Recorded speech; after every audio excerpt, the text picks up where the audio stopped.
एकनाथ शिंदे यांना अपात्र घोषित करता येईल का? कारण शिवसेना फुटी संदर्भात सर्वोच्च न्यायालयामध्ये युक्तिवाद सुरू असताना यांनी विधानसभा अध्यक्षांचा जो निर्णय आहे, राहुल नार्वेकर यांनी हा निर्णय घेताना राहुल नार्वेकर यांनी अधिकाराचं अतिक्रमण केलं.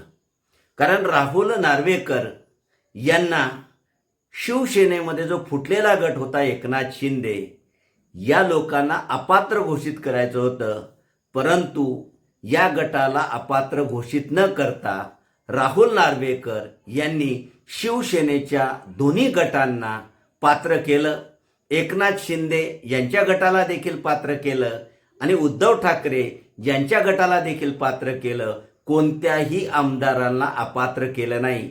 आणि राहुल नार्वेकर यांनी जो निकाल दिला तो निकाल प्रामुख्याने निवडणूक आयोगाने शिवसेना चिन्ह आणि शिवसेना पक्ष यांची मालकी एकनाथ शिंदेकडे दिली या निकालाचा संदर्भ लक्षात घेऊन त्यांनी निकाल दिला.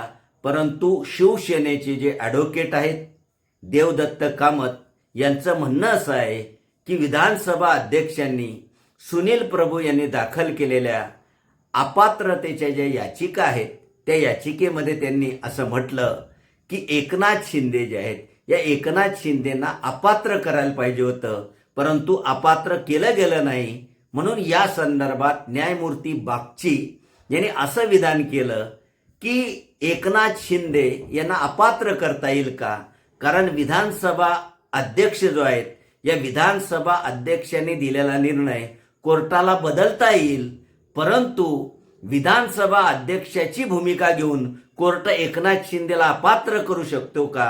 अशा प्रकारचा प्रतिप्रश्न देवदत्त निकम यांना त्यांनी विचारलेला दिसून येतो. कारण कोर्टाला जास्तीत जास्त विधानसभा अध्यक्षाने दिलेला जो निर्णय आहे तो रद्द करता येईल.